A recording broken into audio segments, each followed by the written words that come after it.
People often say that the samurai disappeared 150 years ago after a climactic last battle at a place called Shiroyama. But I don't really think that's true.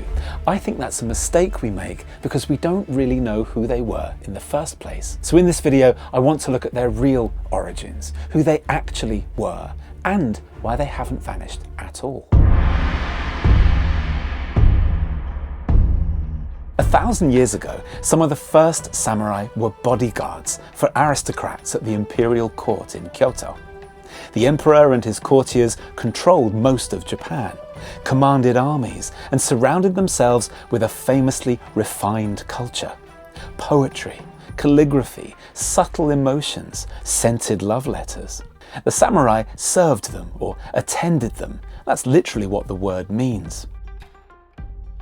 Up until this point, the Japanese hadn't really thought about themselves as great warriors. The imperial army fighting the northern barbarians sometimes ran away and made the emperor very angry. But around the year 1000, certain provincial families living far from Kyoto became known for being good at fighting, with bow and arrow, sword and fighting from horseback. The two most famous were the Taira and the Minamoto, both descended from the imperial line. They worked as bodyguards in Kyoto and as security forces in the countryside, protecting noble estates. Looking back, it seems inevitable that heavily armed, well-trained men would eventually seek power for themselves.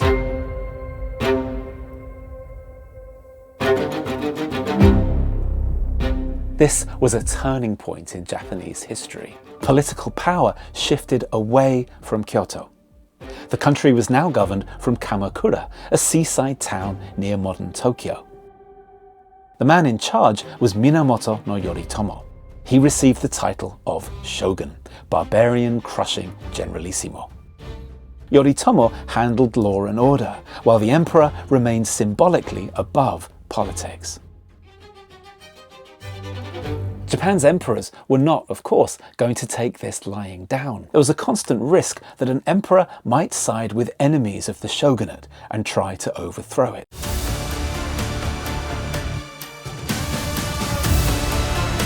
Because it's not who they were.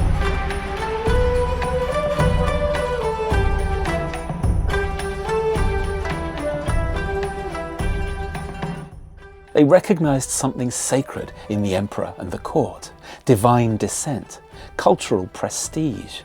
That made it impossible to do away with them. In fact, the warriors wanted to be like the nobles of the imperial court. Kyoto's glorious golden temple glitters as it does because its gold leaf was mostly redone in the 1980s. But the original temple, like so many other beautiful buildings in Japan's eternal city, was created by warriors. Other samurai were artists, poets, calligraphers, theatre buffs, experts in the tea ceremony. Most were not the sword-wielding schemers of popular imagination. This was true, I think, even in the era of the warring states.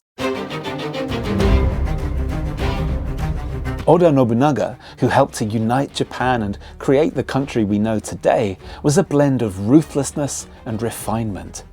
He was willing to slaughter women and children, but he also liked to dance and sing lines from famous No plays. So what about Bushido, the way of the warrior? Well, if you'd called Oda Nobunaga a samurai to his face, he might have cut your head off. He didn't, after all, serve anyone. If you'd asked him about Bushido, he wouldn't have known what you were talking about. And the period in which he lived was actually dishonourable in almost every way imaginable. Slaughter of innocents, trickery, spying, double-crossing, siege, starvation, torture.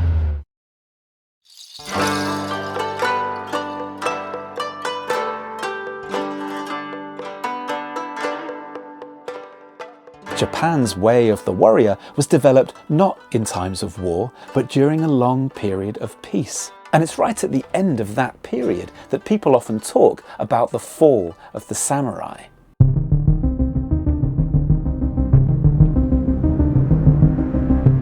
The samurai, with their swords and outdated firearms, realized Japan must change or die. One in particular, Saigo Takamori, supports reform, but then changes his mind and leads that famous last stand at Shiroyama in 1877. His men are mown down by modern artillery. And that, we're told, was the end of the samurai. But I think that's wrong. First, the samurai as most people imagine them had already gone.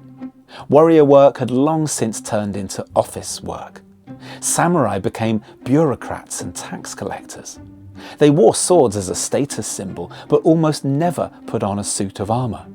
They might have owned a suit of armour, but as an heirloom, a piece of art. Second, the best of what the samurai stood for actually carried on and grew. Samurai families contributed some of the greatest names in late 19th and early 20th century Japanese history. The novelist and social critic Natsume Soseki, Japan's answer to Charles Dickens. Suda Umeko, pioneer of women's education.